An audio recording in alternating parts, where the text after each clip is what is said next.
Halo teman-teman, ketemu lagi dengan aku Toro Rukmono Aji dalam channel Toropati.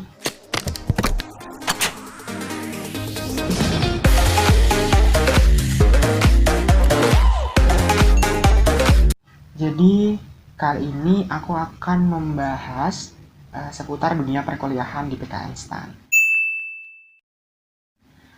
Nah, eh, beberapa hari kemarin aku tuh melaksanakan ujian teman-teman. Namanya adalah ujian tengah semester. Jadi semester ini aku telah menempuh semester 5. 2 minggu kemarin itu aku UTS atau ujian tengah semester. Nah, UTS-nya itu selama 2 minggu. Terus perharinya itu satu matkul, satu mata kuliah. Jadi satu hari misalnya jadi kalau aku ada 8 matkul atau 9 matkul, nah ntar UTS-nya juga 9 hari atau 8 hari. Totalnya itu sesuai dengan jumlah matkulnya untuk harinya. Jadi per hari cuma satu matkul. Terus karena ini adalah posisinya daring atau online, jadi UTS-nya pun online teman-teman. Nah, biasanya kalau offline atau seperti biasa perkuliahan biasa, itu kan UTS-nya di kelas gitu kan. Nah, itu ketentuannya misalnya nggak boleh menyontek. Di online, di ketentuan juga seperti itu. Nggak boleh menyontek dan di peraturan offline itu disamakan dengan peraturan online. Terus teman-teman ada yang berpikiran bahwa kalau online kan bisa diskusi sama teman-teman sekampus. Nah, untuk seperti ini, konteks seperti ini, untuk anak-anak PKN STAN itu kayaknya sangat jarang banget berpikiran seperti ini. Jadi sangat jarang untuk berpikiran menyontek dengan teman-temannya.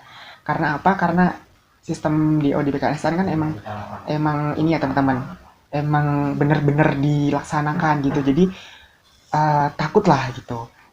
Nah, gimana cara kampus itu biar mahasiswanya tidak melakukan menyontek atau gimana? Dari pihak kampus sendiri itu memberikan ini ketegasan bahwa mahasiswa harus mengirimkan sebuah fakta integritas teman-teman yang berisi tentang mahasiswa itu tidak boleh melakukan menyontek dengan siapapun, baik mahasiswa PKN STAN maupun mahasiswa luar PKN STAN gitu. Dikirimnya itu dalam bentuk surat, kayak surat ini semacam HVS gitu kan, di print terus dikasih data kita mahasiswa, terus nomor mahasiswanya, kelasnya, jurusannya. Nah, terus dikasih tanda tangan, dikasih materai juga teman-teman. Jadi kayak lebih biar ini ketegasan hukumnya itu bisa lebih tegas gitu. Makanya dikasih materai. Setelah itu dikasih amplop kan, terus dikirim ke pihak kampus. Jadi tidak bisa mengirimkan ini secara online. Jadi ada berkasnya dikasih ke kampus, dan ada juga sebelum dikirim itu di-scan dulu dokumennya. Setelah di-scan terus dikasih nama sesuai ketentuan, habis itu dikirimkan lewat kampus melalui Google Classroom. Berarti ada dua teman-teman. Jadi ada yang dikirim lewat kampus dan ada juga yang lewat online gitu. Terus untuk ujiannya itu kita kan maksudnya dari pihak kampus itu kan tidak bisa mengontrol ya buat mahasiswanya mau browsing atau buka buku, itu kan nggak bisa dikontrol kan. Maka dari itu pihak kampus itu ngasih keringanan teman-teman. Jadi walaupun nggak boleh menyontek sama teman seperkuliahan, tetapi mahasiswa itu boleh melihat buku, membuka buku, dan boleh ini browsing Google. Dan tentunya dosen-dosen di PKSN juga nggak segampang yang kita ini apa ya kita inginkan gitu. Kalau kita inginkan kan biasanya kalau open buku berarti ada di buku. Nah, biasanya itu kebanyakan soal-soal ujian yang lalu yang online itu kebanyakan nggak ada di buku teman-teman. Jadi kayak lebih ke analisis gitu. Tapi sebenarnya kalau kita udah mendengerin penjelasan dosen, terus kita belajar sebelum hari ini ujian, udah jauh-jauh hari, pasti kita tuh bisa ngerjakan gitu. Jadi kuncinya itu ya belajar, belajar dan berdoa gitu. Jadi jangan ngandelin berdoa saja. Jadi harus ada usahanya dan ada doanya juga. Nah, terus kemarin kan aku UTS online teman-teman. Jadi UTS online itu kayak semacam gini. Jadi kayak ngisi ini. Jadi ada nama, ada NPM kelas gitu kan. Kelihatan nggak? Nggak kelihatan ya. Nah, ini tuh ada nama NPM, ada kelas, program studi, ada mata ujian, terus ada nama dosen, dan ada tanda tangan. Terus di bagian kotakan sini, itu ada nilainya, teman-teman. Jadi, ini kalau udah dikerjakan, kalau udah dikerjakan gini kan, itu langsung di-scan, terus dikirim lewat Gform. Nah, lewat Gform itu ada ketentuan batasnya. Jadi, ada ketentuan 30 menit maksimal setelah uh, apa namanya, ujian ini berakhir. Misalnya ujian berakhirnya jam 10, jadi maksimal ngirim ke kampus itu setengah 11. Kalau misalnya lebih dari setengah 11 gimana?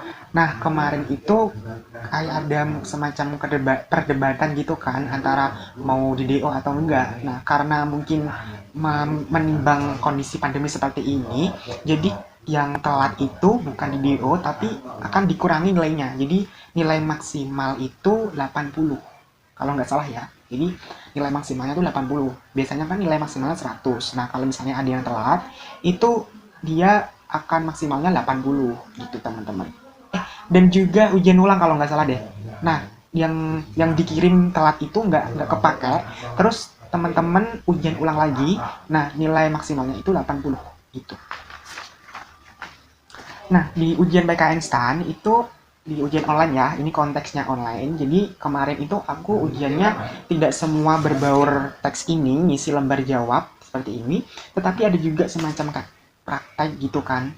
Jadi matkulku di semester 5 itu ada matkul komunikasi publik, ada juga matkul Pancasila, dan ada juga matkul penelitian ilmu sosial. Nah, ini tuh kan masuk berbaur praktek gitu kan, teman-teman. Jadi ujiannya itu bukan lembar jawaban seperti ini, tapi lebih ke praktiknya. Misalnya kalau komunikasi publik, teman-teman bisa lihat di video sebelumnya, itu tentang kayak penyuluhan, sosialisasi. Nah, itu adalah ini ujianku, teman-teman.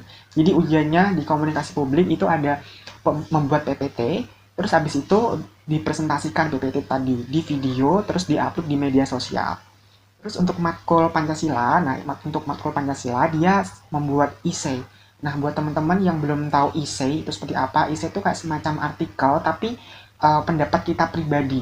Jadi kita mengadopsi dari sumber-sumber yang ada, terus kita berargumen diri sendiri ya, argumen diri kita sendiri, terus dituangkan dalam ini kalimat gitu. Nah, itu ujian yang Pancasila. Terus kalau untuk ujian yang penelitian sosial, itu kemarin aku buat ini, proposal, buat karya tulis. Nah, itu kan penelitian, tentang penelitian. Jadi kayak lebih ke karya tulis gitu. Jadi kemarin itu buat proposal gitu, teman-teman. Dan jangka waktunya itu seminggu dari hari ujian. Misalnya hari ujian si penalsosnya itu atau penelitian sosial itu Senin. Nah, Senin tanggal ini 7, dikasih tugasnya itu tanggal 1 Senin gitu, Senin seminggu sebelumnya gitu. Jadi ada waktu 1 minggu buat ngerjain itu tadi. Menurutku ini lebih gampang sih daripada kita ujian seperti ini.